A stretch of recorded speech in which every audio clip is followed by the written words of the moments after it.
돈 셀 틈 없는 분야별 맞춤 정보. 알아야 낀다. 생활 경제백서. 알아야 지킨다 생활 경제백서, 경제 뉴스와 관련된 여러 가지 법률 이야기 나눠봅니다. 최단비 변호사 나오셨어요. 안녕하세요, 변호사님. 안녕하세요. 네. B2 이야기를 또 할 수밖에 없겠어요. 네. 저희가 사실 지난주에 이 B2 이야기 하면서 이 비 때문에 사실 이게 연예인들 얘기만이 아니잖아요. 그래서 관련 내용을 했는데 지난 주말 기준으로 또 여러 명의 연예인들이 이 B2 논란에 휘말렸습니다. 네, 이 B2 논란이 끊이지를 않고 있습니다. 지난 주말에 B2 논란에 또 휘말렸던 연예인들 중에는 조여정 씨, 또 한고은 씨 등이 있는데, 조여정 씨 같은 경우에도 조여정 씨 아버지가 14년 전에 지인으로부터 약 3억 원 정도를 요양원을 건립한다는 명목으로 빌린 이후에 갚지 않았다라는 내용이었고요. 조여정 씨 같은 경우에는 아버지와 거의 아버지가 어머니와 이혼 후 연락을 오랫동안 하지 않았다. 최대한 노력해서 이것을 해결하겠다라고 했고요. 네. 최근 기사로는 10일에 그 피해자들을 만나서 3천만 원 정도를 위로금으로 전달했다라는 게 가장 최신 뉴스이고, 네. 한고은 씨 같은 경우도 유사해요. 아버지 지인이 은행 대출을 아버지가 받겠다라면서 담보를 부탁해서 한 3천만 원 정도를 그 당시에 빌려주고 담보를 제공했는데, 네. 결국은 갚지 않았다는 내용이었고요. 한고은 씨도 마찬가지로 아버지와 20년 정도 이상 연락을 하지 않았다는 가정사를 공개하기도 했습니다. 이런 거 보면 연예인들 좀 안 됐어요. 네. 그러니까 오픈돼 있는 삶을 살다 보니까 개인적으로 얼마나 마음 아픈 개인사예요. 근데 이렇게 원하지 않게 자신의 가정사를 밝혀야 되는 이런 상황들이 참 안 됐다라는 생각도 들더라고요. 네. 근데 지금 연예인들의 B2 논란의 맥락은 비슷해요. 그러니까 과거 부모님이 빚을 져서 피해를 입었으니 연예인인 자녀도 책임을 져라. 네. 그런데 이게 B2 논란이 거듭될수록 여론은 부모의 빚을 곧 자녀의 빚일 수는 없다. 오히려 그걸 요구하는 사람들이 좀 의도가 있는 거 아니냐, 좀 이런 쪽으로 기우는 느낌이거든요. 네, 이게 빚의 연좌제가 가능하냐라는 얘기가 나오는 겁니다. 거기에다가 네. 대부분이 굉장히 오래전의 빚이에요. 그러게요. 굉장히 오래전의 빚이고 이제 B2가 점점 논란이 돼서 이렇게 나오면서 결국은 사실은 연예인들 같은 경우에는 부모의 빚인데, 연예인뿐만 아니라 일반인도 마찬가지죠. 네. 자녀가 사실은 빚을 책임을 져야 되는 법적인 책임은 없어요. 그렇다고 한다면 결국은 도의적인 책임을 우리가 지우는 것인데, 앞서서 말씀드린 조여정 씨라든지 한고은 씨 등도 마찬가지지만 본인의 가정사를 통해서 과연 부모님으로부터 연락을 안 하거나 굉장히 긴 시간 동안을 그런 일이 있었는데도 불구하고 이런 책임을 져야 되느냐, 이렇게 도의적인 연예인이라고 해서 과연 책임을 지는 것이 맞느냐라고 하는 논란들이 더 많아지면서 사실은 최근에는 과연 부모의 빚을 자녀들이 이런 도의적인 책임만으로 모두 다 갚아야 되는 의무가 있느냐라는 쪽으로 조금 여론이 기울고 있는 것 같습니다. 그 도의적인 책임이라는 게 법적 책임은 아니잖아요. 네. 그런데 연예인들은 아무래도 본인들이 알려져 있으니까 그래요, 제가 도의적인 책임 지겠어요 했는데, 이게 잘못하면 법적 책임을 인정하는 게 되지도 않을까, 그런 우려도 있던데. 네. 이게 사실 제가 두 개로 나눠서 말씀을 드리면 네. 도의적인 책임이 법적인 책임으로 연결되는 부분이 있어요. 그러게요. 이건 어떤 거냐 하면, 우리가 소멸시효라고 해서 채권 같은 경우에 일반 채권은 10년이 넘으면 안 갚아도 됩니다. 근데 채권의 소멸시효가 지났는데 내가 너무 미안한 거예요. 그래서 1,000만 원 중에 일부라도 갚아야겠다라고 하면서 100만 원 정도만 갚아요. 네. 그러면 그 1,000만 원에 대한 소멸시효가 끝난 것을 포기했다라고 봐서 다시 책임이 생기는 겁니다. 이러한 경우들은 일반 채무자들에게는 발생할 수가 있어요. 근데 연예인 같은 경우는 지금 아버지의 책임에 대해서 본인이 채무자가 아니잖아요. 네. 채무자가 아닌 사람이 일정 정도 돈을 지불한다고 해서 소멸시효가 다시 발생하는 건 아니에요. 없어지는 건 아닌데, 문제는 이제 얘기를 하는 과정에서, 아니면은 당신이 아들이니까 딸이니까 각서를 좀 써달라, 피해자들에서 이렇게 얘기할 수 있잖아요. 좀 책임을 져달라. 그럴 경우에 뭐 내가 최대한 책임을 지겠다라든지 이러한 내용으로 각서를 써줄 경우에는 이게 보증인과 같은 지위를 부여받을 수 있는 의미가 있을 수 있거든요. 네. 그렇기 때문에 결국은 이러한 사연이 생겼을 경우에는 도의적인 책임에서 법적 책임으로 옮아갈 수 있는 경우들이 발생할 수는 있습니다. 조심해야겠네요. 이게 그냥 좋은 마음으로 제가 도의적인 책임지겠습니다 할 일은 아닌 것 같은데요. 근데 또 사실은 그게 조심하라고 말씀드리기 또 어려워요. 왜냐하면 돈을 빌려주신 분들의 입장에서는 채권자들이고 또 그렇겠죠. 그들의 권리를 주장을 하는 부분이라 네. 주의하라고 말씀을 드릴 수는 없지만, 본인이 법적인 책임 책임이 없는 상황에서 그러한 각서라든지 써줬을 때에는 도의적인 책임에서 법적 책임으로 넘어갈 수 있다는 거는 인지는 하셔야 되겠습니다. 그러면 부모님의 빚을 우리가 나중에 알았을 때 당황하지 말고 이런 것들보다 좀 차례대로 확인하고 처리해라. 이런 팁을 좀 정리해 주세요. 일단 부모님이 이제 연로하셔서 아니면 어떤 사고로 이미 사망을 한 상태에서 빚을 같은 경우에는 상속 포기라든지 한정승인의 방법을 이용하시는 게 가장 좋아요. 먼저 부모님의 빚이 훨씬 많다, 재산보다라고 한다면 상속을 포기를 하시고 정확히 나는 부모님의 재산이 얼마인지 모르겠어요. 그 재산과 빚이 얼마인지 모르겠으면 한정승인이라고 하는 것이 있는데 3개월 이내로 신청을 하면 한정승인을 할 수가 있습니다. 그거는 나의 재산과 부모님의 재산이 합쳐지는 게 아니에요. 일반 상속을 받으면 부모님의 재산과 내 재산이 합쳐지면서 거기에서 채무도 같이 갚아야 되는데 한정승인은 부모님의 재산 가운데에서만 부모님의 빚을 갚는 것이거든요. 근데 주의하셔야 될 거는 상속은 내가 포기한다고 끝나는 게 아니라 내 다음 법적 순위 사람에게까지 넘어가요. 그래서 관련된 사람들이 다 의논을 하셔서 결정하는 것이 중요하고요. 만약에 아직 부모님이 생존해 계신다라고 한다면 부모님의 빚은 나에게 넘어올 수 없다는 거를 채권자에게 명백히 이제 말씀을 해주시고 그래도 채권자들이 추심을 하러 와요. 네. 자식들의 회사라든지 이런 곳으로 추심을 하러 오면 공정한 추심에 관한 법률이 있거든요. 그러면 채무자 이외의 자에게 가서 이러한 추심을 요구할 수 없다는 법이 있기 때문에 그런 것들도 채권자들에게는 주지시켜 주시면 필요가 있을 것 같습니다. 왜냐하면 연예인들 중에서는 그래도 본인이 도의적인 책임을 질 수 있을 정도의 경제적 여유가 있는 분들이 있지만 그렇지 않은 분들 같은 경우에는 자기가 지은 빚도 아니고 부모님이 그것도 뭐 몇십 년 전에 지은 빚인데 갑자기 와서 들이대면 당황할 수 있거든요. 그러니까 그런데 이제 우리 변호사님 말한 것처럼 그분도 감정이 있고 그런 마음을 가질 만한 여러 가지 상황이 있으니까 두 분이서 싸우시지 마시고 그냥 도와줄 수 있는 전문 기관을 찾아가시던지 아니면 변호사의 도움을 받는 게 낫겠네요. 네, 그렇죠. 네, 오늘 또 하실 말씀 있어요? 아니, 없습니다. 네. 연예인들의 이 비투 논란 관련된 이야기 좀 나눠봤고요.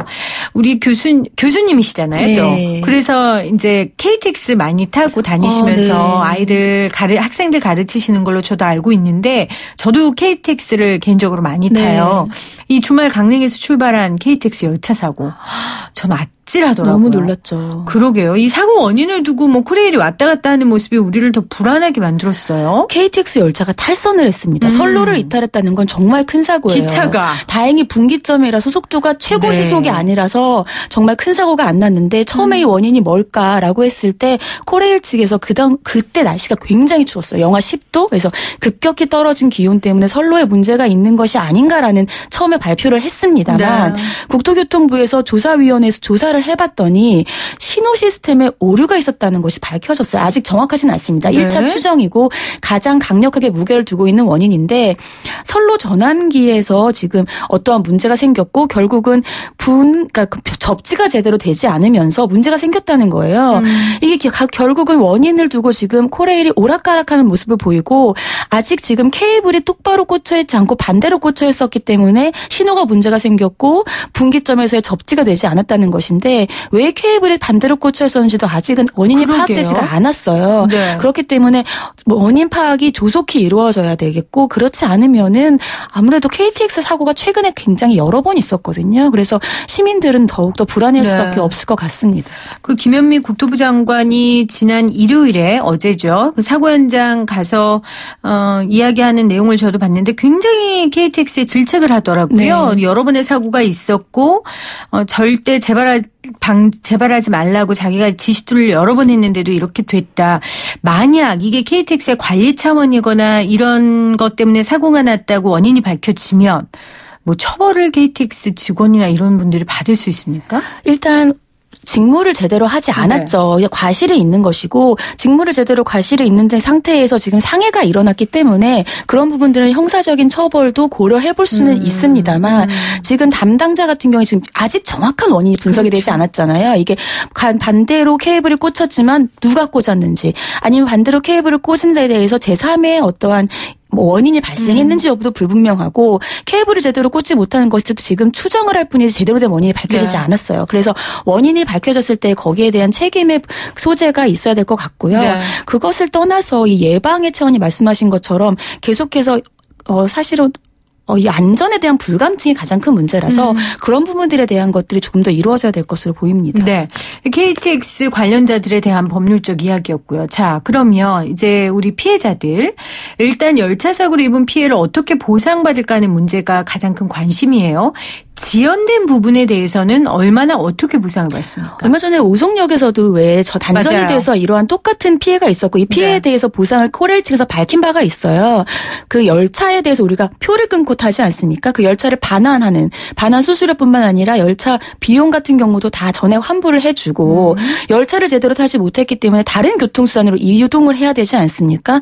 다른 교통수단으로 너무 늦게 도착을 해서 택시를 타야 됐다든지 이런 부분들 당연히 대중교통이라든지 다른 교통수단에 대한 비용도 해줘야 되고요.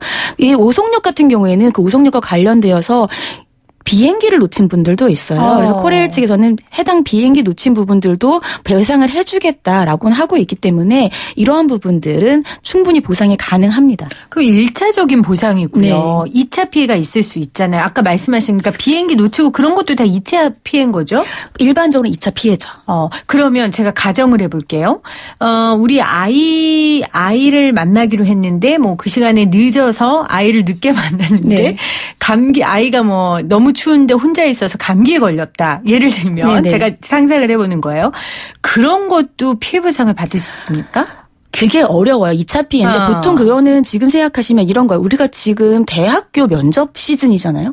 이런 것 때문에 대학교 면접을 못 갔다. 아니면 회사 면접을 못 갔다. 네. 아니면 난 정말 서울에서 중요한 뭐 몇십억짜리 계약을 해야 되는데 사업가이신데 그런 걸 못했다라고 하면 정말 그 개인에게는 어마어마한 그렇죠. 피해가 발생을 하는데 문제는 그런 2차 피해들은 계약 당시에는 코레일 측에서 예상을 할 수 없었던 피해라는 거예요. 예를 들면은 코레일에서의 열차가 연착이 되면 다른 교통수단을 이용하는 건 누구나 예상할 수가 있는데 그러한 2차 피해들은 개인적인 피해이기 때문에 예상이 계약 당시에는 불가능하다라고 해서 1차적인 피해와는 달리 네. 법상으로는 보상범위 밖에 있어서 안타깝습니다만 그것이 피해를 입은 분들, 피해자들이 그것을 입증을 한다.